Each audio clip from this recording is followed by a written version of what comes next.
Hoy entonces vamos a revisar algunos conceptos básicos de lo que podemos ver en el electrocardiograma en la cardiopatía isquémica.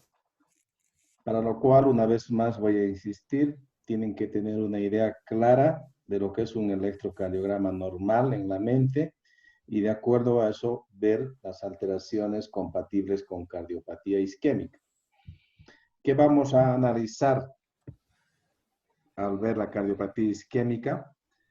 Por una parte, alteraciones en la onda T. Vamos a ver alteraciones del segmento ST y también del complejo QRS en su componente de onda Q y también en la onda R.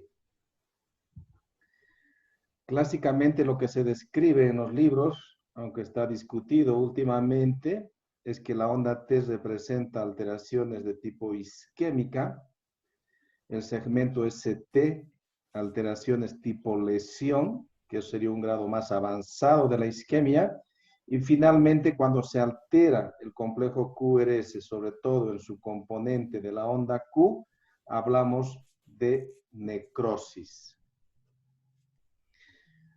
Posiblemente lo más complejo, entre comillas, y lo más importante de decidir en un momento del manejo del paciente con infarto es analizar las alteraciones del segmento ST, sobre todo definir muy bien algunos criterios para hablar de supradesnivel del segmento ST. ¿Por qué? Porque solo con la clínica y con el electrocardiograma tenemos que tomar decisiones complejas. Entonces, los criterios más o menos aceptados para decir que el ST está elevado, recuerden que normalmente el ST debería ser isoeléctrico, pero pueden haber pequeñas variaciones, sobre todo hacia arriba, de medio milímetro y hasta 1 milímetro en algunas derivaciones. Puede ser normal.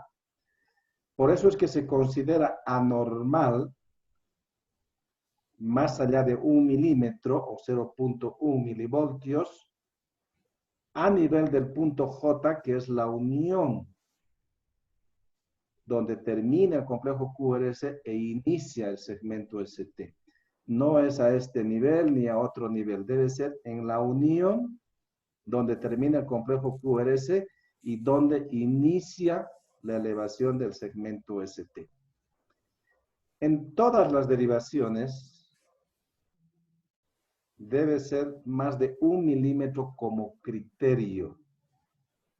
Pero la excepción es la derivación V2 y V3. En estas derivaciones normalmente puede existir hasta 1 milímetro y a veces un poco más en personas jóvenes como una variante completamente normal. En estas derivaciones se exige un poco más de elevación del segmento ST para decir que es patológico. Y en general hay mucho detalle, pero para ustedes, para que recuerden, solamente recuerden esta cifra. 2 milímetros en derivación V2 y V3 y 1 milímetro en las otras derivaciones. Pero a nivel del punto J. Cuando hay bloqueos de rama, ya hemos visto en la rama izquierda, en la rama derecha, hay alteraciones del segmento ST. Si bien hay algunos criterios que vamos a ver después que a veces nos ayudan a diferenciar cuando hay un bloqueo de rama, si esa alteración es por un infarto o es propia del bloqueo, no hay una forma certera de poder discernir. Por eso es que a la hora de tomar decisiones, si el paciente tiene clínica de infarto y tiene un bloqueo de rama, se asume que está cursando el infarto y que esa elevación del segmento ST es producida por el infarto. Aproximadamente en un 50% dicen que eso es verdad y en un 50% no se encuentra nada. Pero no se puede correr el riesgo de dejar a un paciente con supradesnivel del segmento ST sin hacer un tratamiento de urgencia.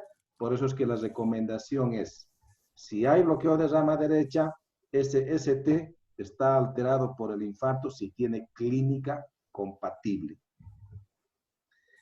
En cambio, hablamos de infradesnivel del segmento ST, basta que exista una disminución por debajo de la línea de base de medio milímetro. Pero este infradesnivel tiene que ser horizontal o descendente, porque normalmente puede haber un pequeño infradesnivel, pero asciende rápidamente.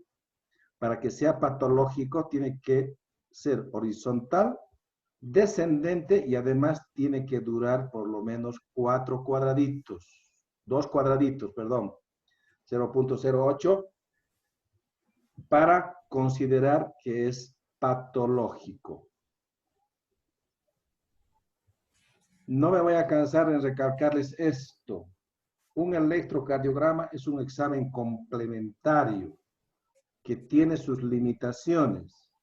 Entonces, si el paciente tiene clínica sugerente de isquemia, tiene factores de riesgo, un electrocardiograma normal o que no cumple estrictamente estos criterios, no nos debería descartar el diagnóstico.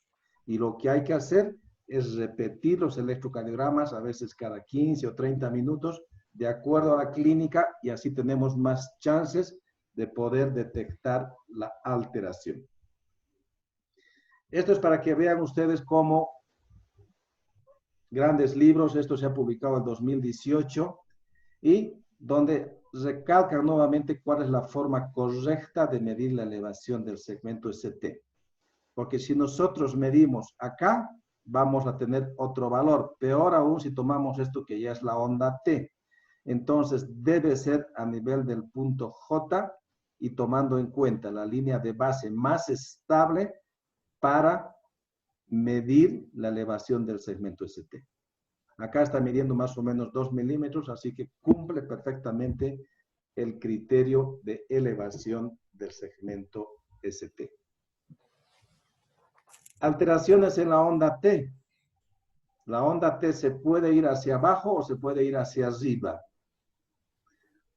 Normalmente la onda T tiene una rama ascendente que generalmente es mayor que la rama descendente, es asimétrica. Cuando es patológico, lo que hace la onda T es cambiar de forma, se hace simétrica, las dos ramas son iguales, en este caso se hace negativa y la negatividad debe ser por lo menos de 1 milímetro. Aunque con clínica compatible, aplanamiento de la onda T, aunque no sea negativa, ya es patológica. Pero lo clásico es que sea negativo, simétrica y por lo menos 1 milímetro. También la onda T puede irse hacia arriba, es lo que se llama la hiper-T, que se presenta en el periodo hiperagudo de un infarto. Lo mismo, cambia su forma, vean cómo está completamente diferente, también es picuda, la base es más ancha y está alta. ¿Cuánto de alta? Aproximadamente 10 milímetros en las derivaciones precordiales y 6 milímetros en las derivaciones frontales. Ese debería ser el criterio para hablar de una hiper-T. Y finalmente, alteraciones en el complejo QRS. Onda Q patológica. Ya hemos visto que ondas Q y ondas S pueden existir, son normales, pero son pequeñitas y son estrechas. La alteración patológica de la onda Q es que se hace más ancha y más profunda. ¿Cuánto de ancho? Por lo menos 1 milímetro de ancho como regla general. Hay excepciones y hay detalles que no me interesa que aprendan de memoria, pero se los pongo porque algún día lo vayan a necesitar cuando sean internos, residentes, etc. Pero la regla general es que por lo menos de ancho tiene que ser 1 milímetro y también en profundidad. Y hay una idea, dicen que más o menos debería ser por lo menos el 25% en relación a la amplitud de la onda R. Aquí está la mitad, entonces llega al 50%. Como criterio, se dice que debería ser por lo menos un 25%. Otro dato que también se puede ver en el infarto es que la onda R reduzca su amplitud, se hacen más pequeñas de lo que era y muchas veces desaparece completamente y el complejo QRS se convierte en complejo QS porque es todo negativo. El electrocardiograma no nos sirve solamente para cumplir el criterio de relevación del segmento ST y tomar una conducta de urgencia. También nos sirve para tener una idea de en qué momento evolutivo del infarto está esa persona. Aunque estas descripciones clásicas han sido realizadas antes de la época moderna donde el paciente con infarto debe recibir alguna terapia de reperfusión, no se ve toda esta evolución hoy en día, así como en los textos, pero es bueno que tengan una idea. Y como en todo, no hay un acuerdo universal, pero más o menos se aceptan que pueden existir entre 4 a 5 fases evolutivas en un infarto agudo de miocardio. En el momento hiperagudo, lo más importante es la onda T picuda con las características que hemos visto. Pero estas ondas T picudas se presentan precozmente y duran muy poco tiempo, a veces 30 minutos, 1 hora. Y es raro que el paciente acuda a la consulta, a la emergencia, con tan poco tiempo de evolución de su enfermedad. Así que pocas veces vemos ondas T picudas y altas. Lo que es más frecuente de encontrar es la elevación del segmento ST, que generalmente van acompañados, pero no siempre. Académicamente deberíamos invertir un poquito el orden y decir que lo primero en el periodo hiperagudo es la elevación de la onda T, que es picuda. Después vendría la elevación del segmento ST con las características que ya hemos hablado y empieza a aparecer ya la onda Q o, como les dije, disminución de la amplitud de la onda R. Si el paciente sigue evolucionando, el ST se va normalizando, con o sin tratamiento se va normalizando. La diferencia es el tiempo. Si hacemos una terapia de reperfusión y es exitosa, el ST se va normalizando rápidamente. Si no hacemos terapia de reperfusión, persiste elevado, pero después de 2 o 3 días va bajando el ST y la onda T, en lugar de ser positiva, más bien se vuelve negativa. Y obviamente acá las ondas Q ya son mucho más evidentes. Y finalmente, en la fase crónica, el ST generalmente se ha normalizado y lo único que le va a quedar va a ser la onda Q patológica y la disminución o inclusive desaparición de la onda R. Este es un esquema que divide en 4 fases. Este otro esquema divide en 5 fases, pero que básicamente son los mismos conceptos. En el periodo hiperagudo, ondas T picudas, y hay elevación del segmento ST, pero lo más característico sería la onda T picuda. En la fase aguda, la elevación del segmento ST, con las características que ya hemos dicho aproximadamente, tiene que tener convexidad superior, tiene que tener la amplitud que ya hemos indicado, tiene que estar por lo menos en 2 derivaciones anatómicamente contiguas. En una sola derivación no hace diagnóstico. En la fase subaguda ya hemos dicho que el ST va bajando y aparece la onda T negativa, en lugar de ser positiva va a ser negativa. Y finalmente se va a normalizar el segmento ST, también la onda T se normaliza y lo único que nos va a quedar como secuela de un infarto es una onda Q patológica. El electro también nos sirve para localizar el infarto. Y también acá hay diferentes denominaciones. Lo que yo les estoy mostrando es un consenso que se ha publicado en 2018 que se ha tratado de ponerse de acuerdo entre grandes sociedades para manejar un solo lenguaje. Y más o menos lo que se ha definido es esto, a grandes rasgos. Si la alteración electrocardiográfica que estamos describiendo compromete solamente V1 y V2, el infarto se llama septal, está en el septum interventricular. Si además de la derivación V1 y V2 se extiende más allá de V3, hasta V4, V5, V6, se llama el clásico anterior, que hoy día más lo llaman apical anterior, ápico anterior, anterior apical, como sea, pero anterior y apical. Si a toda esta alteración se suma además D1 y ABL, se llama anterior extenso. Antes esto se llamaba un poco lateral, pero hoy en día la denominación ha cambiado y lo llaman medial anterior o medio anterior, y las derivaciones comprometidas serían ABL, D1 y a veces V2 y V3.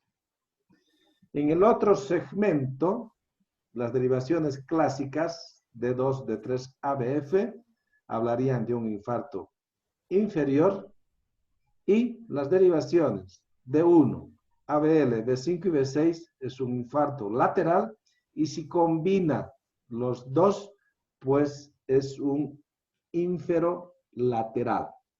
Eso para ver la localización del infarto. El electrocardiograma en un infarto es crucial para muchas cosas. Ya hemos visto hasta ahora, nos sirve para hacer diagnóstico, hacer una terapia de reperfusión, nos sirve para tener una idea de la evolución del infarto, en qué momento del infarto está, nos sirve para localizar la arteria que esté afectada, también nos sirve para detectar complicaciones arrítmicas como FA, extrasístole, taquicardia ventricular, etcétera, que muchas veces presentan pacientes con infarto agudo de miocardio. Para que vayamos aplicando un poquitito lo que hemos visto hasta ahora, entonces ahí tienen un electrocardiograma y le voy a pedir a Samuel que me diga si hay algunas alteraciones compatibles con cardiopatía isquémica en sus diferentes manifestaciones. La onda T, el segmento ST o alteraciones del complejo QRS. Empezamos con Samuel. Tienen 3 minutos para pensar un poquitito y empezamos a revisar un par de electrocardiogramas.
Muy bien, Samuel.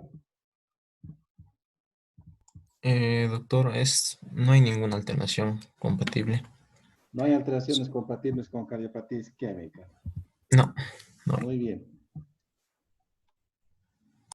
Kenia.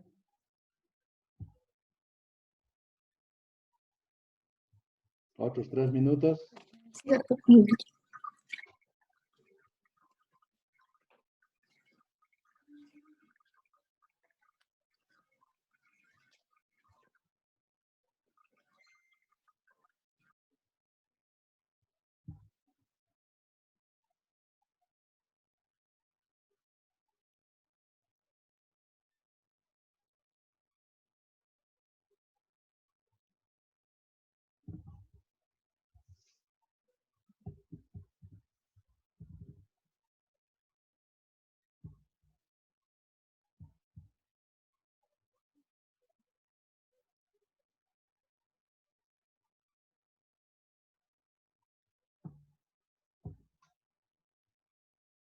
¿Tiene alguna alteración?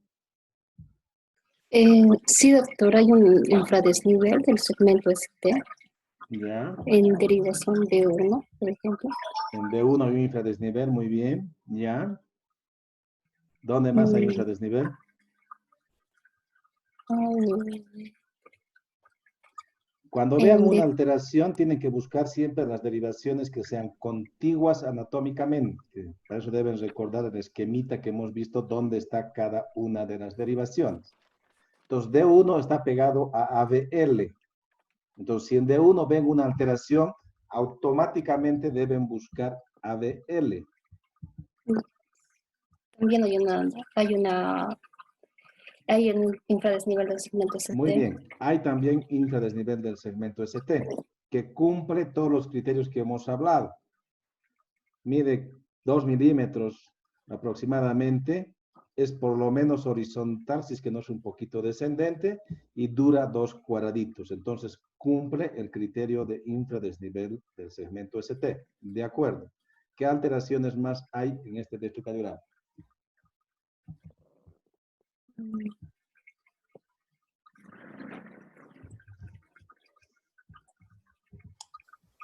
Mm, Doctor, hay infradesnivel en derivaciones izquierdas y hay supradesnivel en derivaciones inferiores. Hay supradesnivel en derivaciones inferiores, en D2, en D3 y ABF. Ujú. Ahí solamente necesitamos 1 milímetro de supradesnivel. Claramente cumple el criterio de la elevación del segmento ST y son más de 2 derivaciones anatómicamente contiguas. D2, D3, DF van juntas, por lo menos en 2 tiene que estar alterado para decir que cumple el criterio de la elevación del segmento ST. Si vemos estas alteraciones en algunas derivaciones supra y en otros infra, se llama imagen en espejo, que es muy característico de un infarto. La elevación del ST no solamente se presenta en el infarto, puede presentarse en la pericarditis, en los bloqueos, en otro tipo de alteraciones. Pero cuando, como en este caso, hay imágenes en espejo, es más probable que se deba a un infarto. El sitio de infarto, el sitio comprometido es donde hay la elevación del segmento ST. Entonces, en este caso sería un infarto con elevación del segmento ST de cara inferior, porque es ahí donde está elevado el segmento ST. Y tiene infradesnivel del segmento ST en D1 y en ABL, que sería imagen en espejo, porque está en el otro lado. Por eso es que se ve negativo en lugar de, se ve abajo en lugar de estar arriba. ¿Alguna otra alteración que podamos ver en ese electrocardiograma?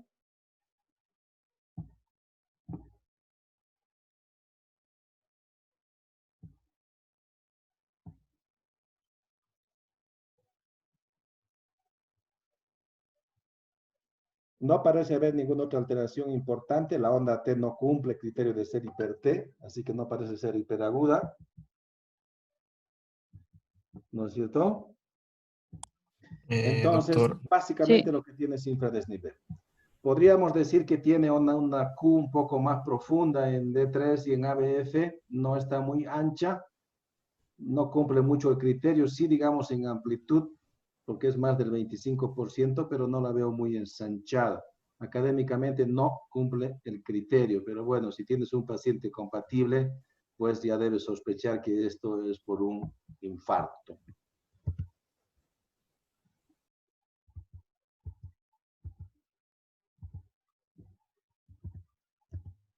¿Preguntas?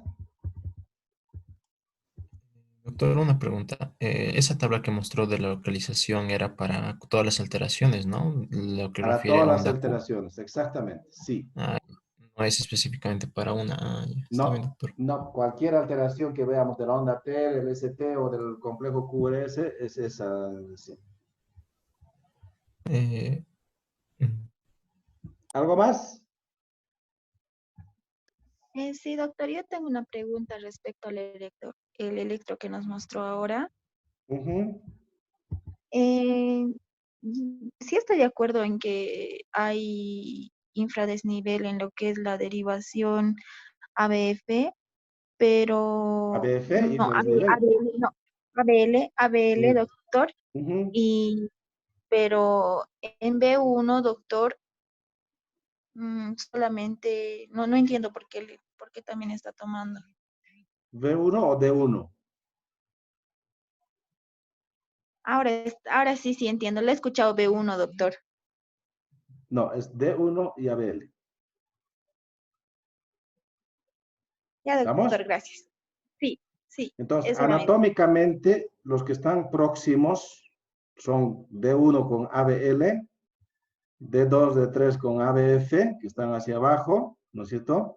Y en las precordiales, obviamente, todos están juntos. Entonces, por lo menos tienen que ser dos de estas derivaciones. ¿Sí? Sí, doctor, le he escuchado mal. Es que me estaba pareciendo raro eso. Ya, perfecto. Hablando de eso, aprovechando de eso, en V1 pueden ver cualquier cosa, puede ser QS como en este caso, pero no se considera patológico. En V1 todo puede ser posible prácticamente. Entonces, si aquí ven QS es normal, puede ser R, SR', es normal. Pero si es una sola derivación, no cumple el criterio. Si esto estuviera en más derivaciones, sí tiene QS porque no hay R y está ensanchado.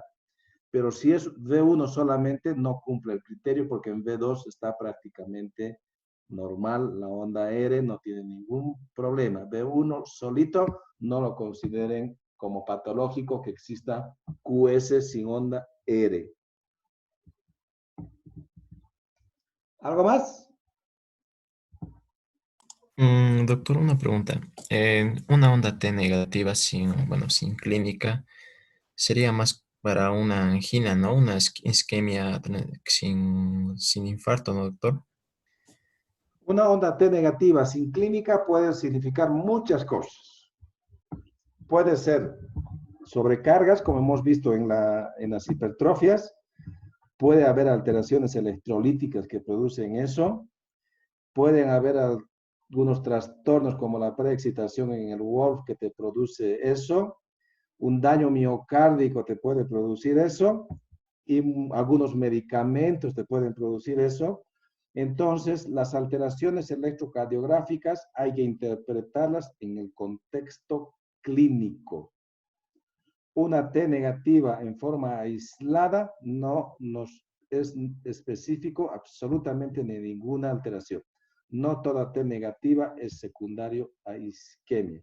Si el paciente tiene clínica, dolor, etcétera, bueno, sí vamos a considerar que es por eso como primera instancia, pero si no, no asociamos directamente alteraciones de la onda T con una isquemia. Tampoco si hay QS, etcétera, sin clínica no asociamos directamente a cardiopatía isquémica. Debemos correlacionar necesariamente con la clínica porque no son específicas las alteraciones del electrocardiograma para la cardiopatía isquémica. Obviamente, como en este caso, si combinamos supradesnivel con todo típico del infarto, convexidad superior, más de 2 derivaciones como imagen en espejo, etcétera, pues es 99.99% de que va a ser por un infarto, pero no siempre se presenta así. Hay que tener ese cuidado.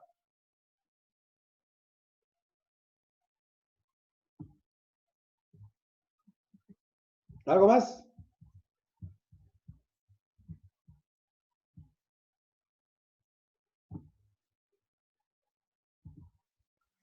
Bueno, si no hay más preguntas, entonces eso es todo lo que yo les puedo transmitir en este momento del electrocardiograma. Y entonces el día lunes presentarían el primer tema, que sería insuficiencia cardíaca, ¿no es cierto? Sí, doctor. Muy bien.